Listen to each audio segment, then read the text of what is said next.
Hello, it's Coach Tom Dvorak, and we're going to do a little Birkie 2022 recap. I'm going to use myself as a bit of an example guinea pig, and I'm going to talk about leveling up for 2023. Now, to give you a little background, I think this was about my 160th, 180th ski marathon. It was my 17th Birkie in 21 years, something like that. Had there not been one or two family issues and then cancellations due to no snow, this would have been my 20th or 21st Birkie. So in any event, I know a lot about this event, and I know a fair amount about ski racing, especially as a citizen racing maybe the Elite Wave or Wave 1 racing. And I've coached a number of athletes that have raced from Wave 11 all the way through to Wave 1 and maybe one or two Elite Wave racers as well. So that kind of gives you a quick overview. At the end of each season, at the end of a big race, whether it's a Ironman or half Ironman, a marathon, Boston, whatever, maybe Boston qualifier, whatever your big A event is, it's super important for you to take a minute to reflect on what went well and what things you can make some changes on, or additionally build a better base or better technique or a better habits, better protocols for the next year, assuming that you're going to go back and try to better yourself. For most of us, it's most important to try to improve year over year as to how we execute a race, how we show up, how fit we are, how we're prepared, rather than always looking at an absolute result of being, first place, top 50, stuff like that. So many times it's about a lot of things outside of our control, but these things we can generally control. So I've got a sheet up here, and I will attach a link to a PDF, and you can use the same thing. So a couple things. End of season, I take a few minutes to kind of write down what went well with the race, what things in hindsight I would tell myself to do differently had I known ahead of time. And I've got a book, a log of probably close to 80 of the ski marathons. And living in the upper Midwest, I tend to do a lot of the same ones. So I have done the Birkie a number of times, the No Caymanon maybe 15 times. I've done the Bear Chase a number of times. I've done the Mora Vassalopit, the Vasa over in Michigan, the Badger State Games marathons. There's the City of the Lakes. There was one up in Biwabik, Pepsi Challenge. So there's the Sisu Fest. There's a bunch in our area. And so what we do is, the snow tends to be similar. They're run at similar times of the year. They have similar effects due to, what's fueling that snow. Is it lake effect? Is it high moisture? Is it low moisture? Is it a mountain snow, maybe out at, the Boulder Mountain Tour or something like that? Is it a drier snow? What waxes worked? What skis work, stuff like that, as well as the logistics of accommodations and stuff. So I make notes on all of those things. And, they come in handy to look back. And when you're a little indecisive or not sure, you can look back on past experiences and weigh that into your current decisions. So let's look at this leveling up sheet. So what worked this past year for me, ski prep. Now, I normally do all my own skis. I think this was the first time ever letting somebody else wax my race skis. It was somebody I truly trusted, and it took some of the stress off of my week with the fact that I had about 8 athletes also racing. So it freed me up from doing a lot of that. Now, I did show up to the starting line with 1 or 2 other pairs of skis that I felt that were safe and comfortable. If I needed to race on those, they were for slightly different conditions. So I give myself a thumbs up on that on all accounts. I think there was only just one minor change that I might have made to my kick wax based on my experience. And then I'll tell you a funny story about almost undermining my entire day. There were probably 2 instances of that, and I think that's normal for everybody.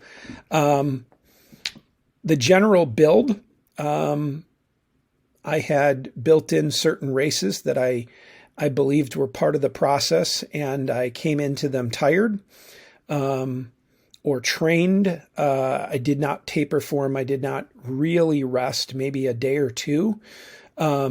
So none of them did I have high expectations, but I wanted to race them strong and practice all the little things.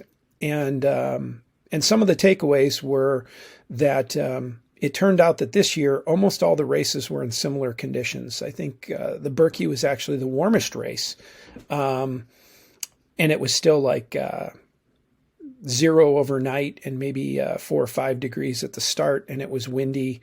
And it was certainly cold, abrasive snow. So those lead up races were really good. My general build was good. Executed on those, and then definitely gave myself 2 weeks of decreased volume with a little bit of intensity, and less is more the week of the race. I did ski each day, but more just really easy, kept it to 30 to 45 minutes. And those were well within my wheelhouse of endurance. Race day execution. So it was super windy. I had a client that was wearing one of my race kits. I had chose not to wear my race kit in these super cold temperatures. I wore a one-piece, and I had learned that I didn't like wearing a jacket in the windy conditions, but I liked a vest. And so my arms were generally okay, but I found that the jacket held in too much moisture where the vest didn't.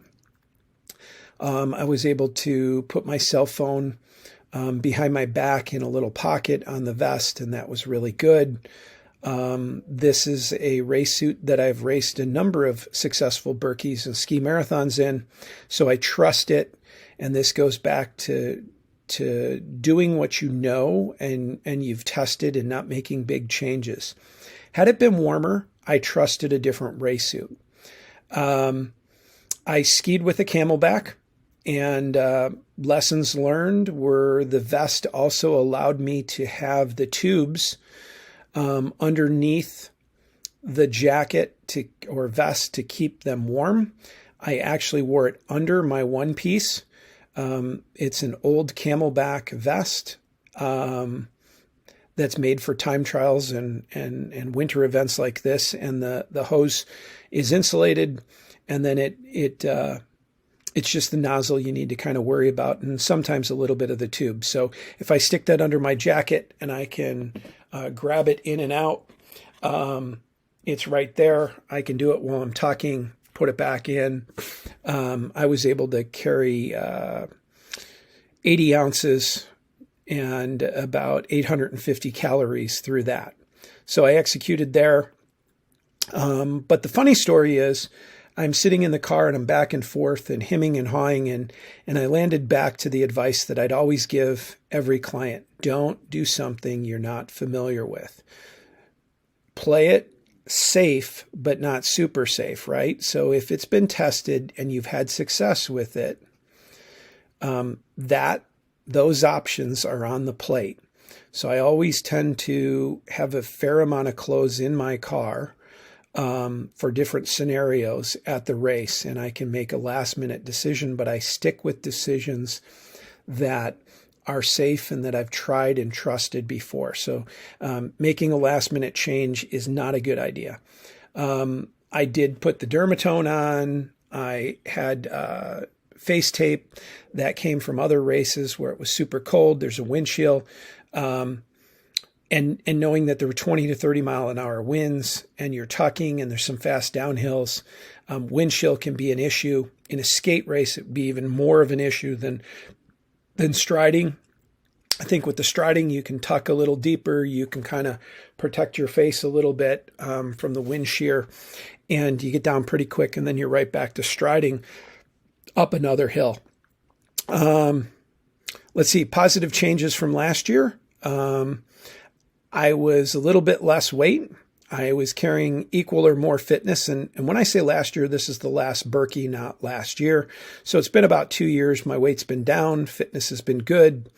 I definitely had a lot more snow time. All of my best races are when I have enough snow time to feel comfortable and confident with my equipment, my wax selections, and what I'm choosing for race day now. As you get older and the races become more familiar, you keep good notes. You'll find that there's less variability. I'm sure on the Ironman side, same thing. You've done, 6 or 7 Konas or 5 or 6 Ironman Lake Placids, whatever it is, Ironman Wisconsin.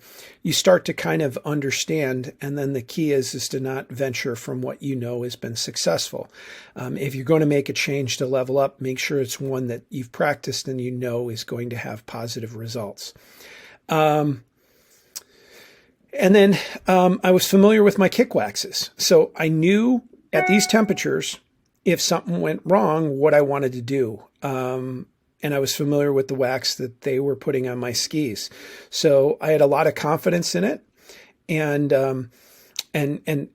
when I got my skis, I went and tested them. I got them race morning.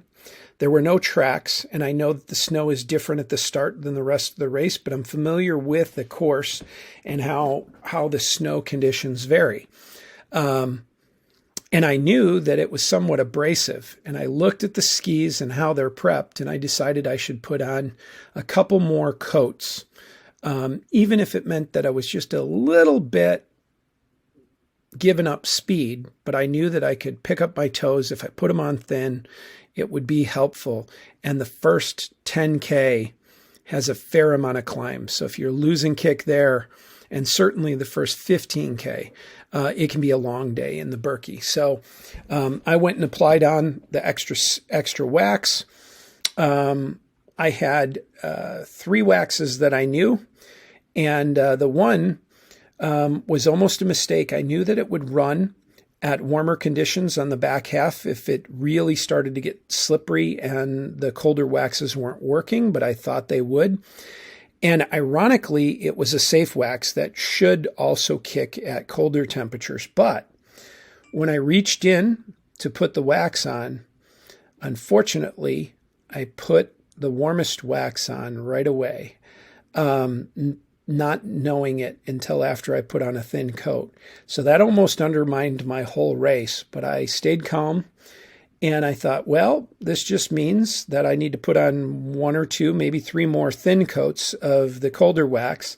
And maybe this will work out to my advantage when it gets warmer. Mid-race, I'll find that I've got just a little bit more stick going up the big climbs up to double O. So in any event, I'm not exactly sure that I know exactly when that wax kicked in, but I did cover it. It really had no impact. And I didn't overreact. I didn't freak out. I didn't run and get another pair of skis. And my first application was so thin that it really wasn't a big issue. And that wax had a range that was safe. So that was really one of the things you can look back at as to previous knowledge that I stayed within a safe range. So let's look at the next one. What limitations did you experience in this race? It says, I need more snap in the straight classic kick. My legs were a little bit too heavy and a bit more speed session. So what that means is I just didn't do as much classic specific training this year and the last 2-3 years as I used to when I was really at the pointy end. So that will be something I add this next year. Little bit more tricep work in the strength room year round. That's definitely going to be a level up. And then I'm going to incorporate some more pole bounding moose hoofs in the fall. I'm not going to dose it super heavy, but I'm going to do it, every 7 to 10 days, starting in September. So it doesn't take away from any of the other training, but it is helpful. And then I'll try to dose some hill repeats a little bit more and come in with a little bit more snap. I'll keep up my running mileage because I had stopped running around the holidays, just balancing it between cycling and ski training. So, and a little bit of swimming. So I will keep that running in, and that will help that. And then, what may have caused this, I kind of alluded to that. Key changes to level up next year. Year-round strength. I'm 51, 52, so I do a little less structured, but I do get some strength in, but I'm going to do more structured strength training year-round. Started already a week or two ago. This is about 2 weeks out from the Birkie post, so I've already started that. More cat skiing. Cat skiing always helps me with that snap and the tricep strength, so that'll be coming in this spring. I'll just do that once every 1 to 2 weeks. It won't be super intense, but it will get the muscle memory. It will get all of the right pieces so that in the fall I can add a little bit more of that with the hill bounding, and that'll give me the snap. I'm going to lose another 5 to 6 kilograms over the course of the next year. That will put me at a really safe but lean weight where I do it right, don't lose any power, and that'll make a big difference. And then I alluded to this above, run more. And the goal is setting kind of a process goal that I'm able to run 10-mile runs 2 times a month,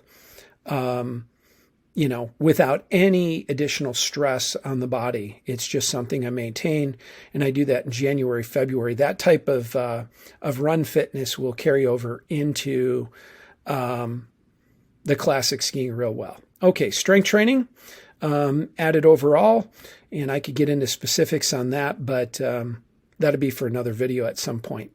Nutrition, continue to improve my overall health. So that will come with that 5 to 6 kilos dropping off, and I'll have to actually do a little bit of purchasing of some new skis that fit those weights, because I will be out of any of my good skis at that weight, dropping down to 80 to 82 kilos. Conditioning. Long skis were solid. They were very, very good. I'd done a number of marathon distance skis, 3 to 4 hours, both skate and classic. After some of the races, the next day I would take the other discipline and ski basically a marathon as a recovery, all in level 1 on a 3-level zone. So that built a lot of base fitness. Race date, a bit more with the gels. I could have been a little better with my caloric intake. I had Science and Sport, but they actually froze where I had them. And I should have stuck with something like Accelerate or something that I know handles the deep cold better. So there was an error that we will correct, and that will be the last time likely that I make that mistake in a race. we will have practiced the gels a lot more. I tend to not practice them quite as much just because I race with them all the time and I race year round, but this was a specific issue with the cold and I need to prepare for that. Conditioning, long skis were solid, and then some more hill repeats. We talked about technique was pretty good. I need to keep increasing my my double pole time, and then kick double pole. And then one of the things that was a takeaway that I kept doing over the last number of weeks was focusing on smooth striding and not ballistic, where I was varying up opposed to down the trail. So that vertical oscillation. And that really helped me get in a nice rhythm. But if I can get a little more snap, a little bit more practice and conditioning, I think that's one of the areas that I can really level up. I might pick up 15 minutes through the hills on the Birkie by just being a little bit more ballistic or a little bit more powerful without ballistic. Just keeping that smooth stride, but a little bit stronger. Lead up races were very good. The Noki was good. And I skated the pre-Birkie 42K. I didn't bury myself on that. I used it as a training ski. And then I came back and strided basically a 44K the next day on similar hills. And that was really good base, but I didn't bury myself. Actually, I believe I modified that stride. I dropped it to 30K, listening to my body, and that was plenty of a dose 2 weeks out. So that was one takeaway. Training overall was good. Race week, I did a good job of avoiding most of the hype. Overall, the bed and the sleep was pretty good. I need to fix my bed at my cottage up there. I don't get as restful of a sleep, and so that will be something I work on this spring to summer. And then one of the other good takeaways is I did not teach any classes in cycling the week of the Birkie.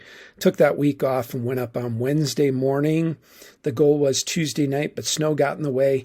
So I will continue to do that as I make the Birkie an A race. If the Birkie, for some reason, isn't an A race, then I'll be less worried about it, and I can come up Thursday or Friday and just check the box and get it done. Let's see, general health, good. Keep up the nutrition, the weight, the strength training. The goal is 175 to 180 pounds. Race weight next year, and being strong and having been there for a number of months prior to the race. No last minute changes is the big takeaway, and I fought the urge to do that a couple of times. So that was a big win. That gives you a pretty good indication of this level up sheet. So I encourage you to go ahead and make your own notes, broaden these topics, but take some good notes and use this to craft your skiing and training for the next year. And this is my actual Training Peaks data from the race.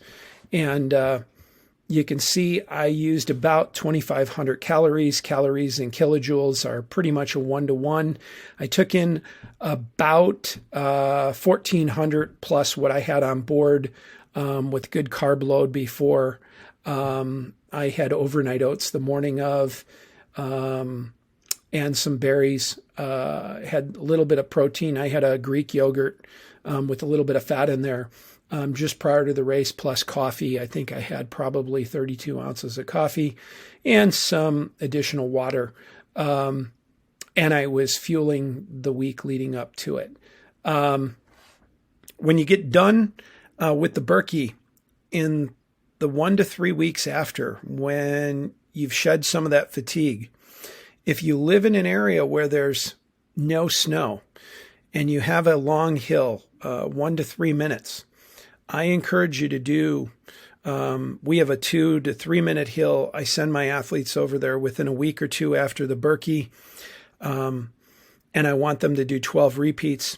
I want to get a benchmark. I want to find out where they're finishing fitness-wise. That then gives us something solid that we can check in on June and July and August and September. And we know if we're equal or better to where we were. Another opportunity is to do a long roller ski. Find a good rhythm. Figure out where that fitness is. And that is also very, very helpful as a benchmark to know where you're at so you can achieve a higher level without having to wait to be on snow in the same conditions. So it's so difficult with all the variables on snow, but when we have roller skis in a similar hill, we can take that fitness, extrapolate it over. So when we look at this, this data here, you can see that I start my watch prior to the race. My watch is set up to remind me every 12 minutes to take nutrition or drink. It's just constantly there. And then if you look at this is, if I just highlight, you'll see that it was 3 hours and 48 minutes for about 55 kilometers. Average heart rate was 148 and max was 154. So it was a solid level 3 on my scale, my what we would say critical power, critical speed, heart rate. So it's 10K race pace, 40K bike race, maybe a 15K skate race would be about 158, 162 heart rate. So I never even went up into that LT, even on these hills. I was carrying pretty good fitness. That's where I think I need the more snap, because I had the fitness. I just needed that power. And that's going to come in the gym and some of the hill repeats. But long story short is this race had a lot of opportunities for me to recover with short double poles and tucks. And so you'll see this first section. I, at 51, took the first section to Timber Trail, which I got it to at about 32 minutes or 34 minutes, where I was basically working on not going too hard, finding good people to stay behind, let them break the wind and everything. And so you can see that all the way to the high point, which was about 59:32, 58:42. Average heart rate ran the highest at 147. And we tucked down. And there may have been, I didn't even stop to fuel because I had the Camelback. It was frozen at that point because the nozzle was stuck out, but I stuck it back in. And somewhere in one of these downhills, I was able to grab the nozzle and drink again. And so by Bodecker, it was, which is right in here, was certainly fine. And so there's a couple more climbs, but there's some long downhills to recover. And you can see the heart rate was dropping into the 130s. And then there's a section where it's a kick double pole. And then I guess this is the wall probably up to the Birkie trailhead. And over the bridge. And then we drop down. And then this is heading to Gravel Pit. There's a couple climbs out of Gravel Pit. And right here is probably Mosquito Brook around 248. And then you get the climb up to Bitch Hill. And it's this false flat that gets you. And then it really didn't spike much going up the hill because there's a little bit of a herringbone. I didn't run it, and I probably, with a little bit more snap, I could have ran that. That would have maybe cut another minute off my time. Then you tuck down, come into Hatchery. You got these climbs, longer climbs, a couple more climbs. And then this is Lake Hayward. And I was able to double pole across it. And I was double poling pretty darn quick with a windy situation. And then as we came off the snow by the market, able to continue to push all the way to the finish. And that was pretty much all double poling. So I just kicked it up another notch and I got to 153. So that kind of is the way the data looks. I've studied this over and over. I look at the map and I highlight the map. I'll take the map and I'll do something like this, and I'll see where 00 is. And here's where it comes across, right? So then I would take this and I would highlight it. Let's move my face out of there. So I would highlight this all the way across. And as I come, you'll see up here on the screen the little dot coming up. And then when I get to 00, I stop that and I look over, and it was right around an hour and 48 minutes to 00. I do that with all the main water stops on the Birkie. So Timber Trail, High Point, Bodecker, 00, Gravel Pit, Mosquito Brook, Lake Hayward, and the finish. And I write down what the times were each year, and I've got a nice graph of that. I may even have a picture of that. I won't show you that, but I've got a picture, and I graph all that out. And so I have a pretty good idea as the race is going. Like, I was 2 minutes behind at Timber Trail, but I was in some traffic and I wasn't really blowing up. I felt very good. By the time I got to High Point, I had made up 2 to 3 minutes from what would have been that pace. And so I knew I was skiing pretty good, and it was only going to get warmer. I had picked a uni grind with a little bit warmer ski that was going to get much faster in the second half of the race. So the fact that I was making up ground, passing people, and feeling pretty good, starting to see elite wave skiers, because I skied out of wave 1. I think I'd passed already 5 women and 2 or 3 men from the elite wave bibs by the High Point. That gave me a pretty good indication. And then all the way to 00, then we started seeing more, and the skis just got a ton faster. And then through there, I was working on tucking and conserving and keeping that heart rate down. So, anyways. Hopefully that gives everybody a quick overview. It's 30 minutes. It talks about how you look at your race, how I evaluate my race.